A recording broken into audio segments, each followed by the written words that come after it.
कौसल्या सुप्रजा रामपूर्वा सन्ध्या प्रवर्तते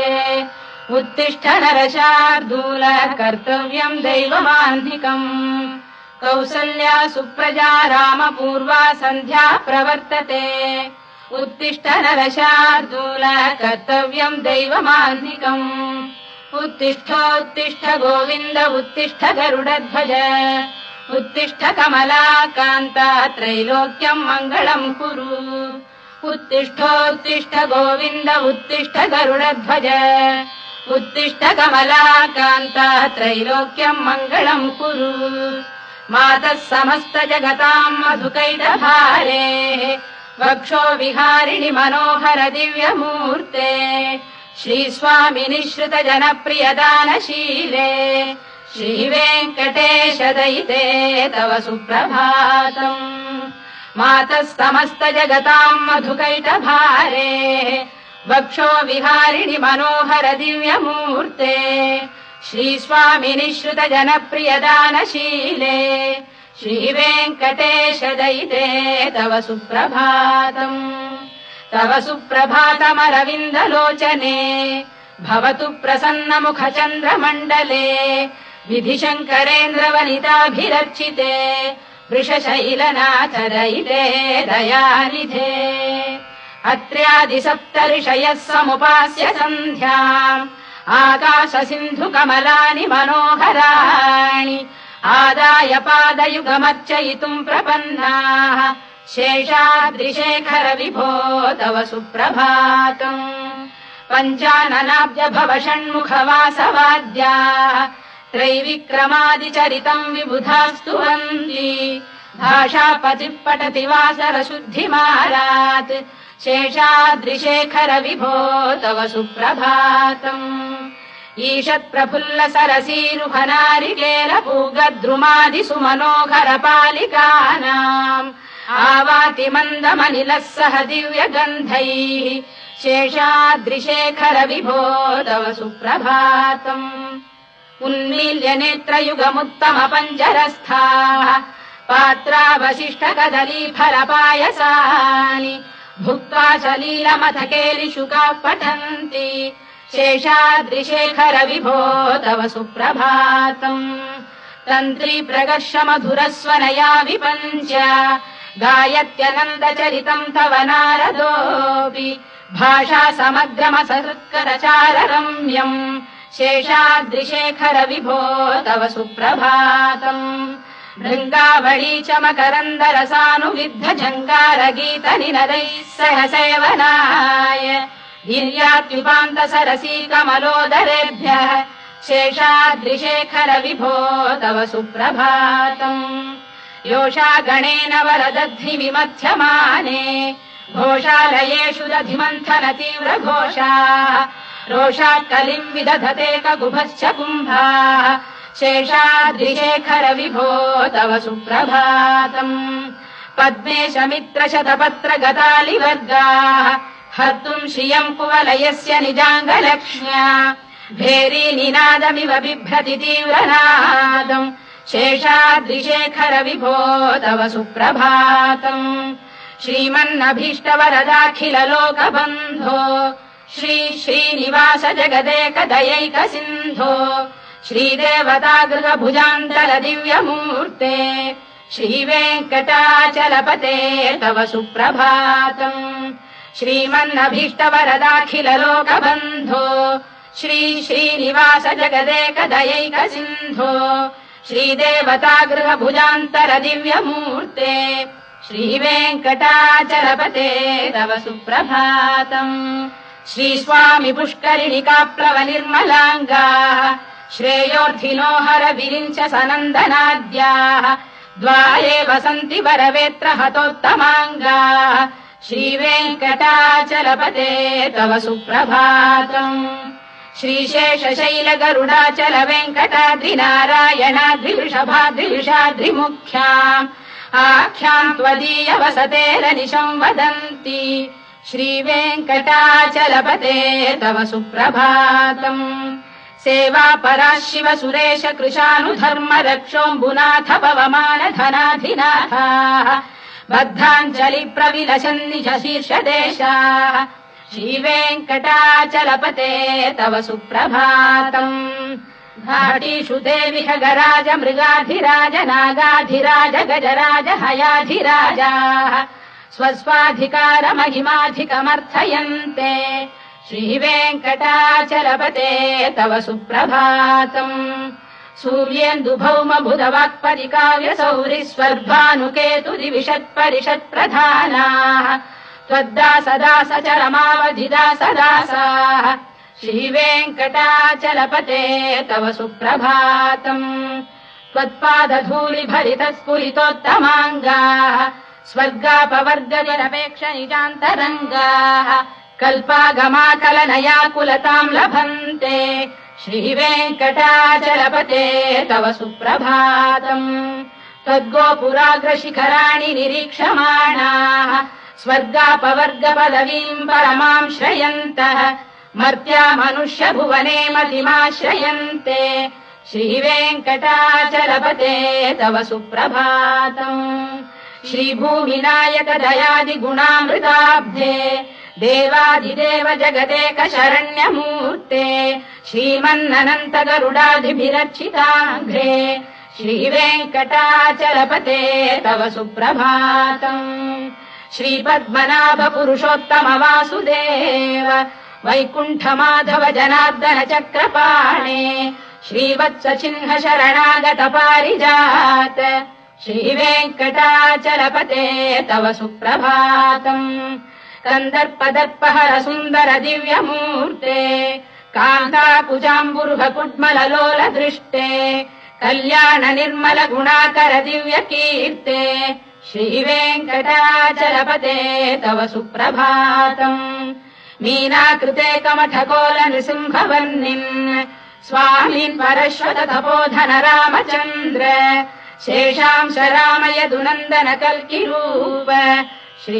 श्रीवेङ्कटाचलपते तव सुप्रभातम् लीलालवङ्ग घनसार सुगन्धितीर्थम्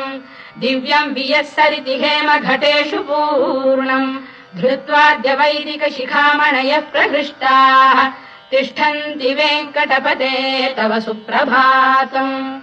भास्वानुदेति विगचानि सरोरुहाणि सम्पूरयन्ति निनदैः कगुभो विहङ्गाः श्रीवैष्णवाः सततमर्थितमङ्गलास्ते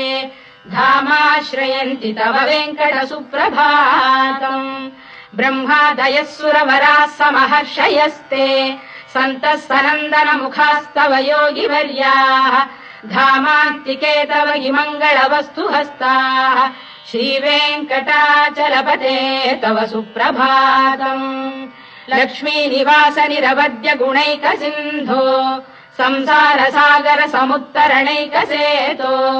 वेदान्त वेद्य निज वैभव भक्त भोग्य श्रीवेङ्कटाचलपते तव सुप्रभातम् लक्ष्मीनिवास निरवद्य गुणैक सिन्धो संसार सागर समुत्तरणैकसेतो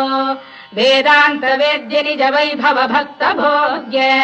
श्रीवेङ्कटाचलपते तव सुप्रभातम् इत्थम् वृषाचलपतेरिह सुप्रभातम् ये मानवाः प्रतिदिनम् पठितुम् प्रवृत्ताः तेषाम् प्रभात समये स्मृतिरङ्गभाजाम् प्रज्ञाम् परार्थ सुलभाम् परमाम् प्रसूते इत्थम् वृषाचलपतेरिह सुप्रभातम् ये मानवाः प्रतिदिनम् पठितुम् प्रवृत्ताः तेषाम् प्रभात समये स्मृतिरङ्गभाजाम् प्रज्ञाम् परार्थ सुलभाम् परमाम् प्रसूते कमलाकुच चूचुक कुङ्कुमतो नियतारुणितातुलनीलतनो कमलायतलोचन लोकपते विजयी भव वेङ्कटशैलपते कमलाकुच चूचुक कुङ्कुमतो नियतारुणितातुलनीलतनो कमलायतलोचन लोकपते विजयी भव वेङ्कटशैलपते सचतुर्मुख षण्मुख पञ्चमुख प्रमुखाखिल दैवत मौलिमणे शरणागतवत्सलसारनिधे परिपालय माम् वृषशैलपते अतिवेलतया तव दुर्विषहैरनुवेलकृतैरपराधशतैः हरितम् त्वरितम् वृषशैलपते परया कृपया परिपाहि हरे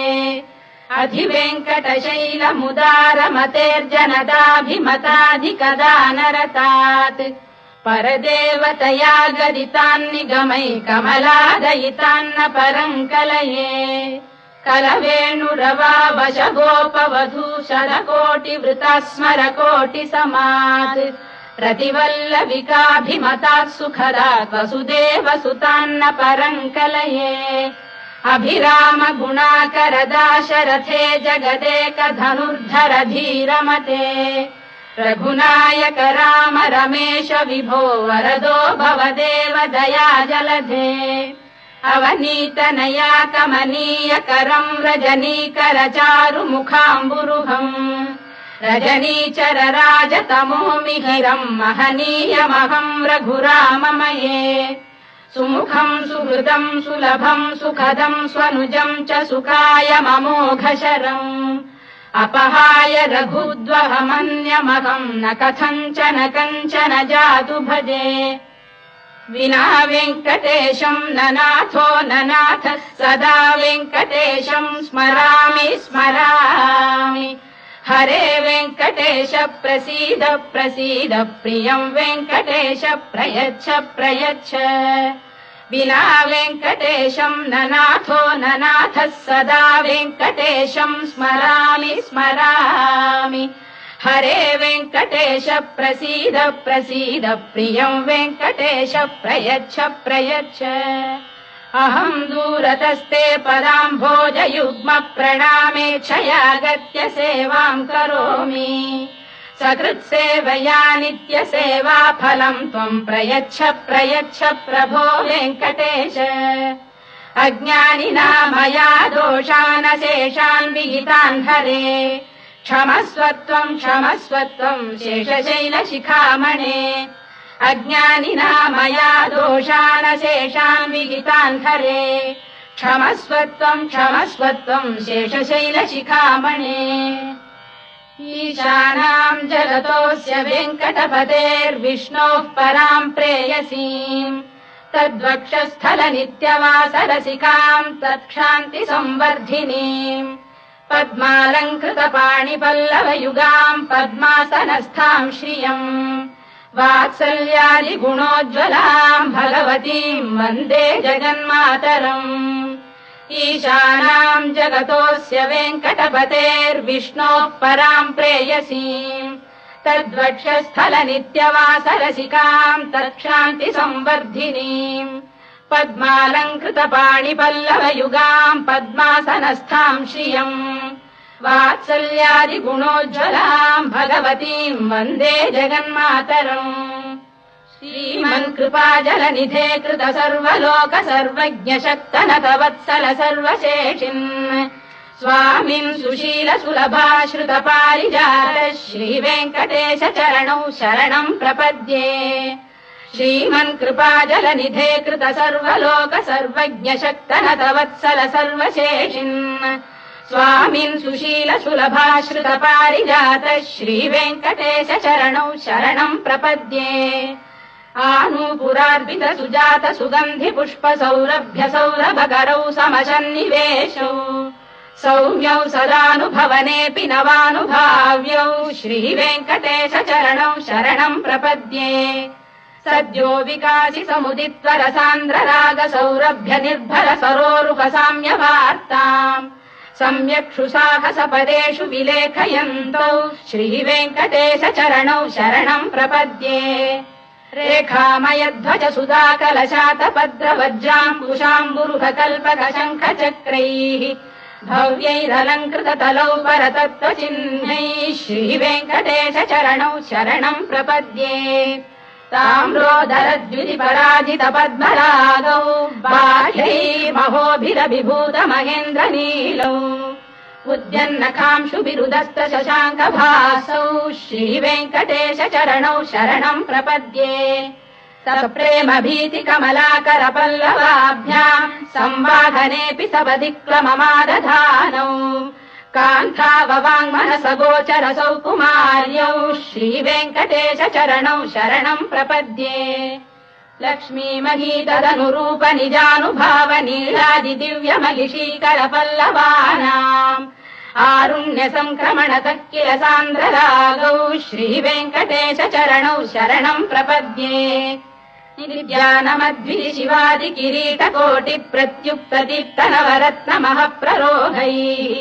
नीराजना विधिमुदारमुपादधानौ श्रीवेङ्कटेश चरणौ शरणम् प्रपद्ये विष्णौ पदे परम इत्युदित प्रशंसौ यौ मध्व उत्स इति भोग्यतयाप्युपातौ भूयस्ततेति तव पाणितल प्रतिष्ठौ श्रीवेङ्कटेश चरणौ शरणम् प्रपद्ये पार्थाय तत्सदृश सारथिना त्वयैव यौ दर्शितौ स्वचरणौ शरणम् व्रजेति भूयोऽपि मह्यमिहतौ करदर्शितौ ते श्रीवेङ्कटेश चरणौ शरणम् प्रपद्ये मन्मूर्धिकालियपणे विकटाटवीषु श्रीवेङ्कटाद्रिशिखरे शिरसि श्रुतीनाम् चित्तेऽप्यनन्य मनसाम् सममाहितौ ते श्रीवेङ्कटेश चरणौ शरणम् प्रपद्ये अम्लानघृष्यलवनीतलकीर्ण पुष्पौ श्रीवेङ्कटाद्रिशिखराभरणायमानौ आनन्दिताखिल मनोनयनौ तवैतौ श्रीवेङ्कटेश चरणौ शरणम् प्रपद्ये प्रायः प्रपन्न जनता प्रथमावगाह्यौ मातुस्तनाविव शिशोरमृतायमानौ प्राप्तौ परस्पर तुलामतुलान्तरौ ते श्रीवेङ्कटेश चरणौ शरणम् प्रपद्ये सत्त्वोत्तरैः सतत सेव्य पदाम्बुजेन संसारतारकदयार्द्रदृगञ्चलेन सौम्योपयन्तृ मुनिना मम दर्शितौ ते श्रीवेङ्कटेश चरणौ शरणम् प्रपद्ये सत्त्वोत्तरैः सतत सेव्य पदाम्बुजेन संसारतारकदयार्द्रदृगञ्चलेन सौम्योपयन्तृ मुनिना मम दर्शितौ ते श्रीवेङ्कटेश चरणौ शरणम् प्रपद्ये श्रीशश्रिया घटिकया त्वदुपाय भावे प्राप्ये त्वयि स्वयमुपेय दया स्फुरन्त्या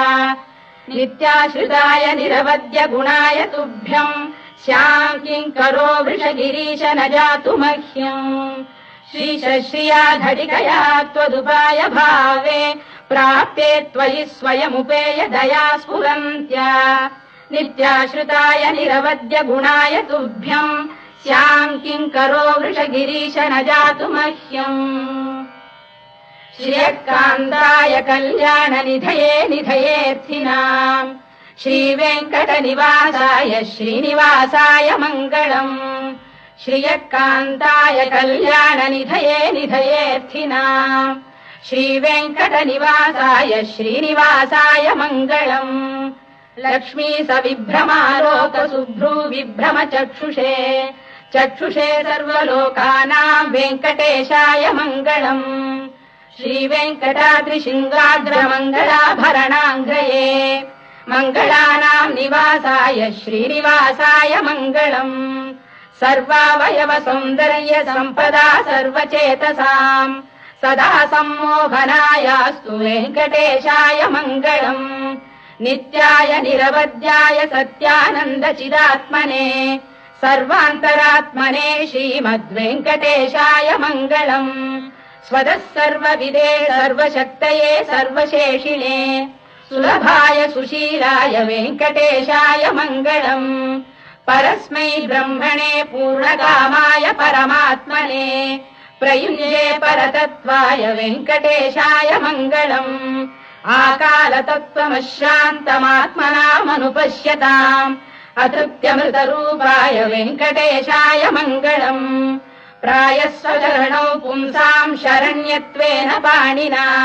कृपया दिशते श्रीमद्वेङ्कटेशाय मङ्गलम् दयामृततरङ्गिण्यास्तरङ्गैरिव शीतलैः अभाङ्गैः सिञ्चते विश्वम् वेङ्कटेशाय मङ्गलम् श्रद्भूषाम्बरहेतीनाम् सुषमावकमूर्तये सर्वार्तिशमनायास्तु वेङ्कटेशाय मङ्गलम् श्रीवैकुण्ठविरक्ताय स्वामि पुष्करिणीतटे रमया रममाणाय वेङ्कटेशाय मङ्गलम् श्रीवैकुण्ठविरक्ताय स्वामि पुष्करिणीतटे रमया रममाणाय वेङ्कटेशाय मङ्गलम् श्रीमत्सुन्दरजामातृमुनिमानसवासिने सर्वलोकनिवासाय श्रीनिवासाय मङ्गलम् मङ्गलाशासनपरैर्मदाचार्य पुरोगमैः सर्वैश्च पूर्वैराचार्यैः सत्कृतायास्तु मङ्गलम्।